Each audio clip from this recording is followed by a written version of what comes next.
Welcome back. You're listening to Get Real with Bob and Stacy. You're tuning in to our Leaders and Legends segment. Joining us by phone, we have special guest, author of The 10% Entrepreneur, venture capitalist, and private equity investor based in New York, Patrick McGinnis. Welcome to the show, Patrick. Thanks for having me. So I want to share with everybody a little bit about Patrick's book, The 10% Entrepreneur, Live Your Startup Dream Without Quitting Your Day Job, available April 2016. His book, he details how to invest just 10% of your time and resources and still become a successful entrepreneur without losing the steady paycheck. With his own success story to back up his detailed plan, McGinnis shows readers that being a millionaire or a full-time entrepreneur is not necessary to start racking up small wins, have fun, and learn what it means to be an entrepreneur. So what is your success story that enabled you to write the book, Patrick?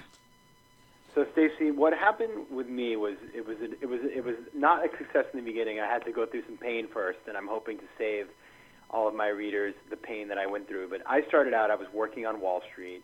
I had been investing as a private equity investor, working for a big fund for a number of years, and everything was going great. And then one day, unfortunately, 2008 came around, and I was working in a division of AIG. And so my company, as anybody who watched the news in 2008 will remember, basically blew up before my eyes. And my stock, I had some stock in the company, fell by 97%. Wow.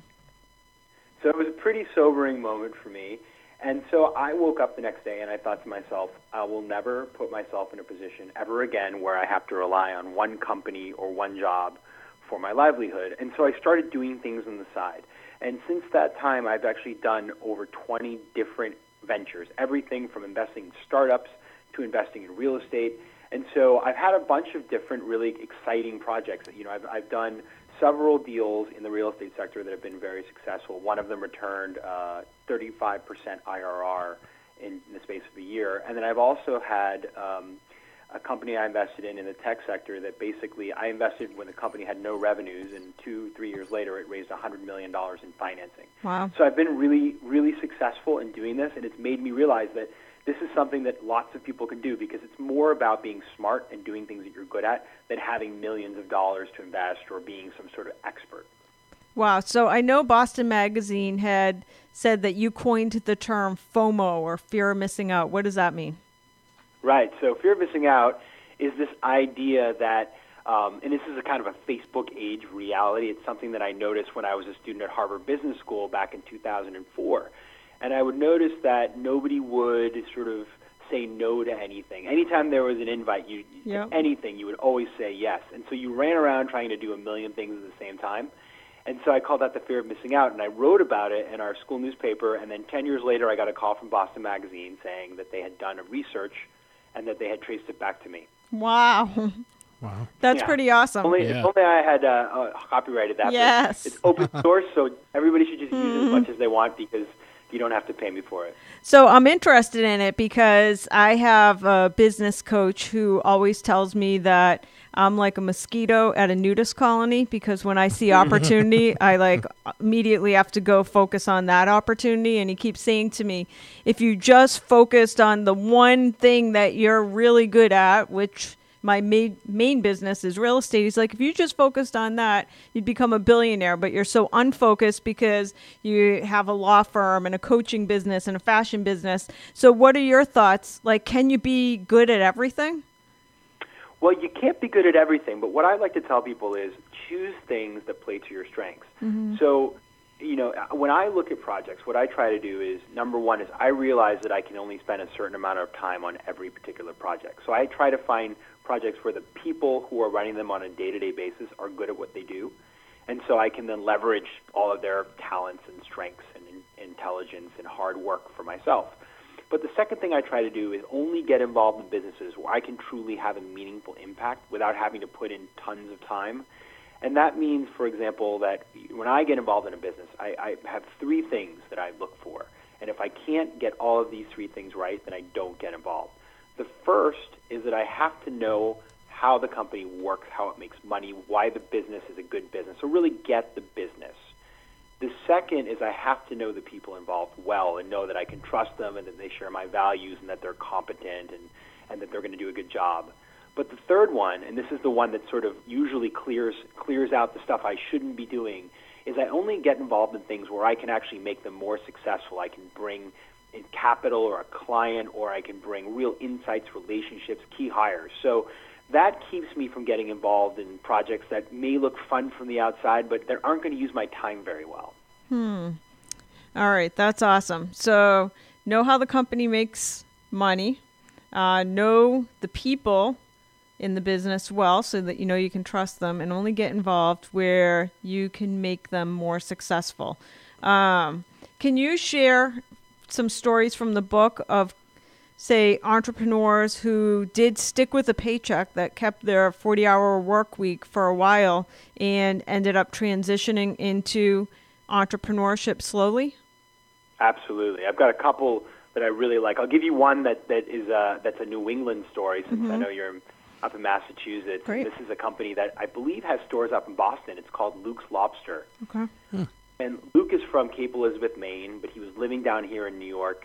And he was a banker, so working on Wall Street, working 60, 70, 80 hours a week. One day, Luke got out of the office on a rare occasion. He got out of the office on a Saturday, and he wanted to buy a lobster roll. But in New York City, you can't get a lobster roll for less than like $35, which is crazy. Wow. And so he said, "This is not, doesn't make sense. You know, I'm up in Maine. We could get them for a lot cheaper." And so he decided, he had worked in the summers when he was growing up. He had actually built his own lobster boat and sailed it and done lobstering when he was in high school. And his father was in the seafood business and had done some seafood trading and things like that. So he called up his dad and he said, "I have this idea. Can you help me figure out how to get supply? Let's pool a little bit of money together." They pooled together $35,000, and Luke basically couldn't quit his job because he couldn't afford to do that. And then they started looking into whether or not this made sense, and they did a bunch of work. You know, Luke did a business plan, and he looked at the market closely. And then he found a partner who understood restaurants and food much better than he did. And so he was able to bring kind of the seafood piece. He got a partner who understood the restaurant piece, and together they opened Luke's Lobster in New York City. They had their first store pay back the investment in 17 days. Crazy. No way. Insane, right? And meanwhile, Luke is still working as an investment banker, and he did so for about a year until finally, when their second store opened, he joined as the president of the company. And what's so interesting, so he took a big salary cut. He took about a 70% salary cut to be able to do this full time, and he paid himself about $35,000. But he waited to do that until he had validation of the business plan, and then he jumped in full time. And now today, Luke's has over 20 stores. They're all over the place, and they're in Japan. And Luke has really, built a substantial business. But he did it in a way that he never had to worry about paying the rent or putting food on the table. This is interesting. Now, I have a question for you because I know you're in venture capital and private equity. And so I own a large real estate company, and roughly a year ago, I had an opportunity to buy another real estate company. And the only way, I've never done this, my entire company has been built on just bootstrapping. And so in order for me to buy the other company, I had to go after private equity money. And I created a presentation. I presented this to private equity firms around Boston and New York City. And interestingly, the feedback I got was that, among other things, but I got told that because I am so diversified in multiple businesses, that private equity firms don't like to see that. Do you think that's the case, that you actually hurt yourself by having multiple positions? It's a great question, and it's a question that I get a lot because people watch Shark Tank, and they say, well, the sharks always say you shouldn't be doing multiple things. And so I have two things to say on the topic. The first is, when you're raising capital from third parties, it is important to be able to show them that you are basically primarily focused on the business that they're going to get involved with. But at the same time, many entrepreneurs are out there who are leading companies are doing some projects on the side. I think the critical thing is to be able to show the people that your main incentives are aligned with theirs. And so if you're working on 5 businesses and only putting 50% of your time into the business that they invest in, I can understand that they would say, listen, we need you to focus. And that's one of the trade-offs of raising capital. On the other side of the equation, that is, precisely the trade-off of raising capital. Once you take money from an outsider, you have a boss. And so when I talk to a lot of young entrepreneurs or people thinking about raising capital, people think there's some sort of, and I understand for you there was a real need to raise capital, maybe to buy another business. A lot of people want to raise capital because it's the thing to do, and it seems like this very sort of impactful thing that you can do to change your business.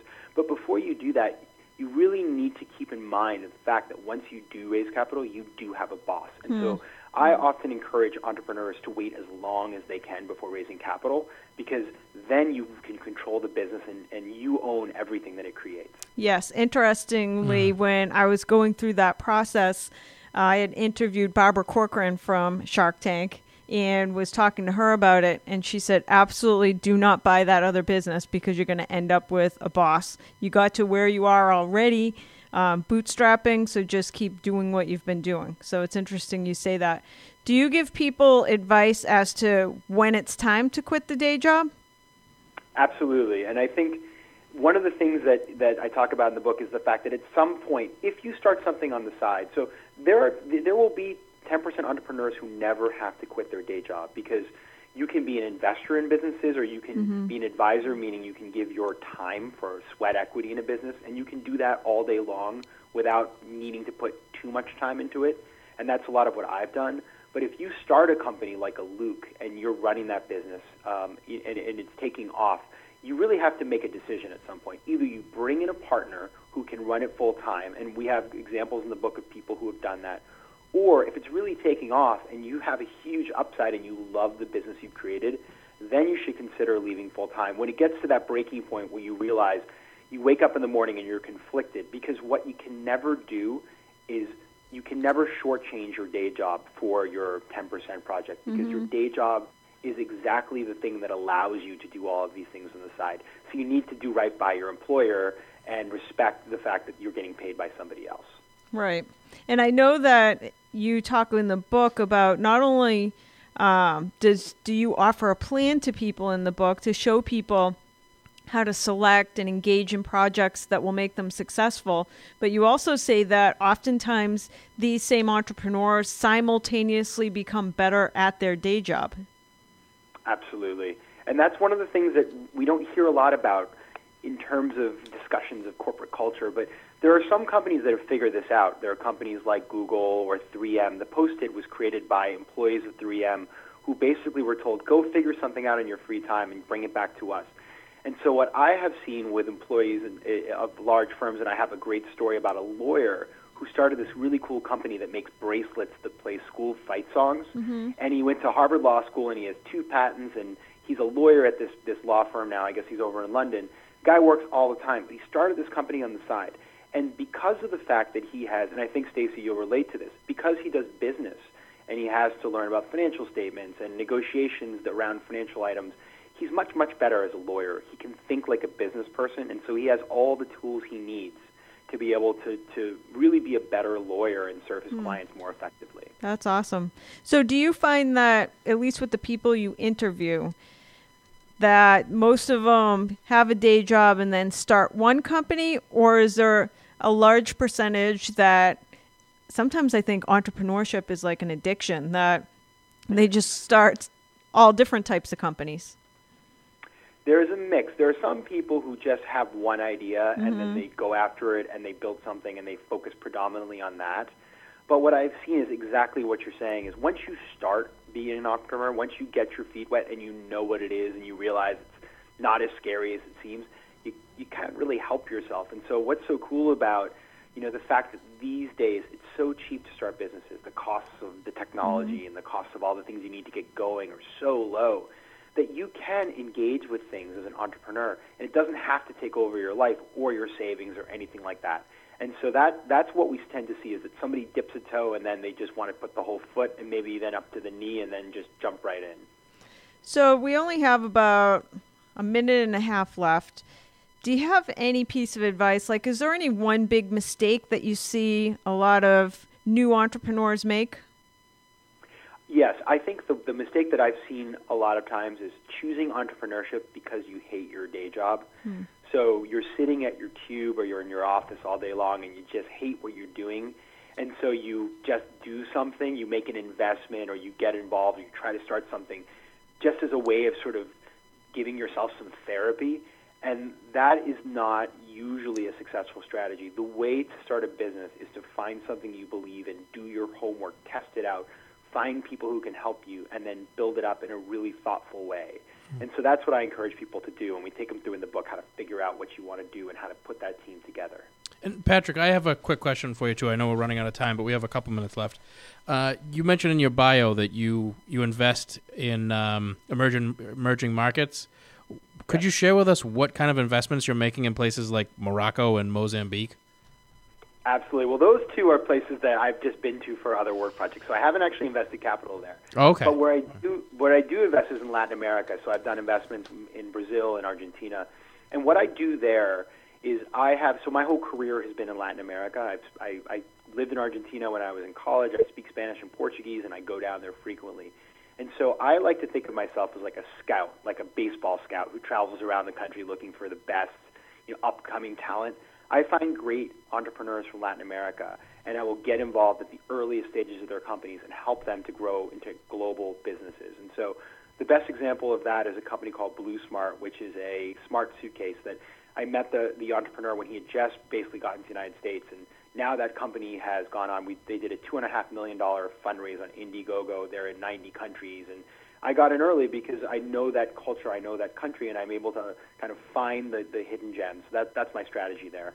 Excellent. Good advice. Awesome stuff. And where's the best place for people to buy your book and find out more information about what you're working on? So you can get my book at any bookstore. It should be in all the local bookstores and also obviously at Amazon and BarnesandNoble.com. And you can find more about the book and about me at my website, which is patrickmcginnis.com, and that's McGinnis as the last name. And there you can get a free chapter. We have a quiz to help you figure out what kind of 10% entrepreneur you should be. And also you can find my blog and all kinds of information that gives you resources that you can actually use to put this strategy into place. Nice. All right. Great. This is Patrick McGinnis, and he is the author of The 10% Entrepreneur, Live Your Startup Dream Without Quitting Your Day Job. Thank you for joining us today, Patrick. Thank you for having me. Thanks, Patrick. We'll be back with more Real Estate Matters after this.